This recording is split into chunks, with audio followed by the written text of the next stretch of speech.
अज़ीज़ और दोस्तों, अस्सलामु अलैकुम रहमतुल्लाहि व बरकातुहू।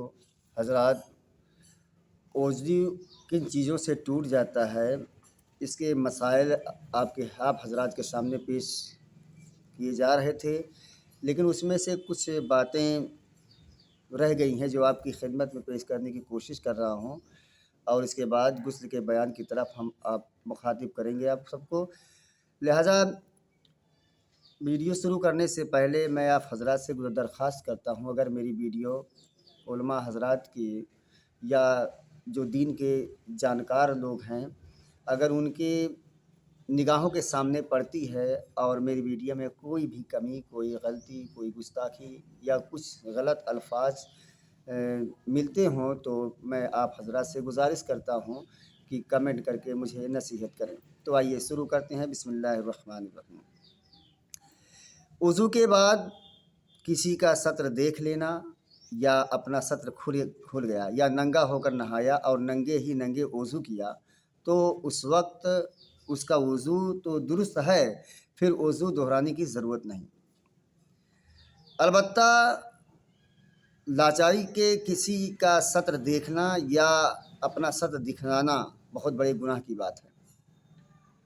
मसला नंबर अगला, छोटा लड़का जो दूध उगल डाला है, उसका भी यही हुक्म है कि अगर मुँह भर मुँह ना हो तो नजिस नहीं है, और जब भर मुँह हो तो नजिस है। अगर उसके धोए नमाज पढ़ेगा तो नमाज ना होगी। यानी बच्चा अगर छोटा सा है, दूध पीता है और उगल देता है मुँह से अपने, और मुँह भर कर उगल देता है, तो वो नजिस माना जाता है। उसको बगैर धोए अगर हम नमाज़ पढ़ लेते हैं तो नमाज नहीं होगी। मसला नंबर अगला, अगर वज़ू करना तो याद है और उसके बाद वज़ू टूटना अच्छी तरह याद नहीं कि टूटा है या नहीं है, तो उसका वज़ू बाकी समझा जाएगा। इसी से नमाज दुरुस्त है, लेकिन फिर वज़ू कर लेना बेहतर है। अगला मसला, बेवज़ू कुरान मजीद का छूना दुरुस्त नहीं और ज़बानी पढ़ना दुरुस्त है। और अगर कलाम मजीद खुला हुआ रखा है और उसको देख कर पढ़ा लेकिन हाथ नहीं लगाया, या ये भी दुरुस्त है कि इसी तरह बेवज़ू ऐसे तावीज़ का और ऐसी तश्तरी का छूना भी दुरुस्त नहीं है जिनमें कुरान मजीद की आयत लिखी गई है। बिला वज़ू कुरान मजीद की आयत का किसी पर लिखना भी दुरुस्त नहीं है। इसको खूब याद रख लीजिए। अगला मसला है, किसी शख्स के कांच निकल आवे, कांच जो कभी कमज़ोरी से पाखाने के मकाम से बाहर निकल आती है, तो वज़ू जाता रहेगा।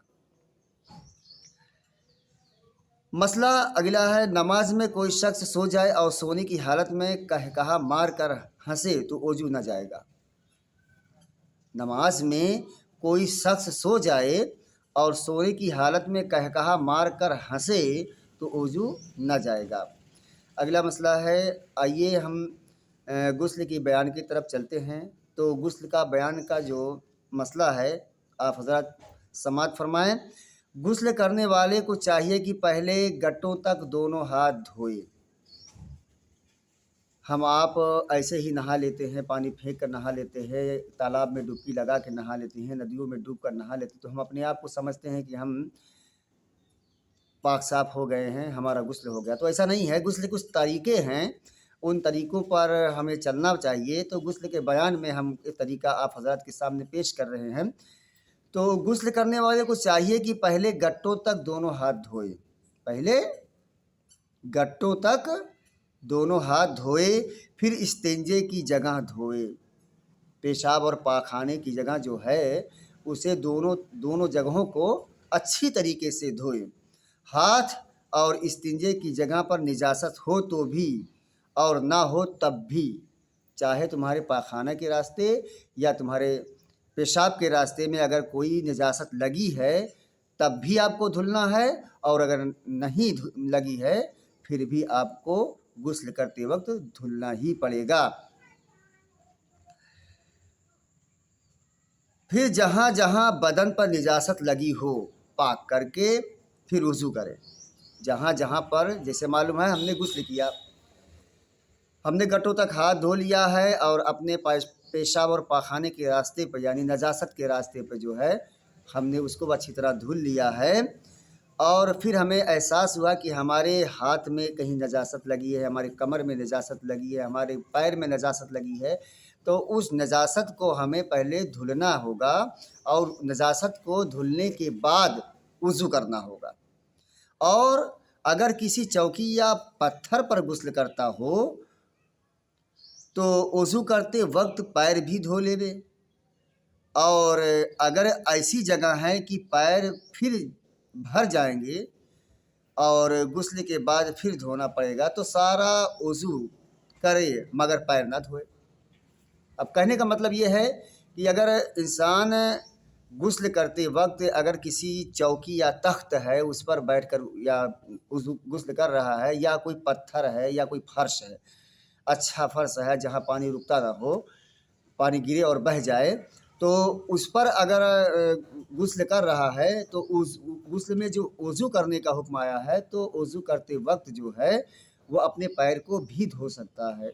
और अगर कोई ऐसी जगह है जैसे मिट्टी है या कीचड़ है या कुछ ऐसी जगह है जो पानी नहीं खिसक रहा है, तो ऐसी हालत में वो वज़ू के सारे अरकान पूरे करेंगे मगर पैर नहीं धुलेगा। पैर को वहाँ से हटने के बाद धुल लेंगे। पैर ना धोए। फिर वज़ू के बाद 3 मरतबा अपने सर पर पानी डालें। अब हमने गुस्ल में वज़ू कर लिया है, वज़ू करने के बाद हम 3 बार अपने बदन पर पानी डालेंगे। इस तरह कि सारे बदन पर पानी बह जाए। पानी इस तरह डालना है कि हमारे पूरे शरीर पर जो है पानी फैल जाए, फिर उस जगह से हटकर पाक जगह में आवे। अब हमने वज़ू किया, वज़ू करने के बाद 3 बार अपने शरीर पर अपने बदन पर पानी डाल लिया, उसके बाद वहाँ से हटकर किसी पाक जगह पे आवे और पैर धोवे। वहाँ से हट कर आकर के पैर धो ले। और अगर वज़ू करते वक्त पैर धुए हों तो अब धोने की इजाज़त नहीं। यानी जब हम किसी फर्श पर या किसी चौकी या तख्त पर या पत्थर पर हम गुस्ल करेंगे, वहाँ तो गुस्ल के अरकान में जो वज़ू करने की बात है तो वज़ू करते वक्त हम पैर तो धुलेंगे। अब गुस्ल करने के बाद हमको फिर पैर धुलने की ज़रूरत नहीं है। और अगर किसी मिट्टी पर कहीं बैठकर हम गुस्ल कर रहे हैं तो वहाँ पर जहाँ पर पानी बहने की गुंजाइश नहीं है, पानी कीचड़ बना रहता है ना गुस्ल करते वक्त, तो हमको चाहिए कि हम वहाँ से हट के जो है जब 3 बार पानी डाल लेंगे अपने सर पे तो वहाँ से हट कर किसी पाक जगह पर जा कर के अपने पैर को धुलेंगे। अगला मसला है, पहले सारे बदन पर अच्छी तरह हाथ फेर लेवे तब पानी बहावे ताकि सब जगह अच्छी तरह पानी पहुँच जावे, कहीं सूखा ना रहे। कहने का मतलब यह है 3 बार पानी बहाने का मतलब कि पूरे बदन पर पानी फैल जाए, कहीं बाल बराबर सूखा ना रह जाए। अगर कहीं सूखा रह जाता है तो गुस्ल नहीं होगा।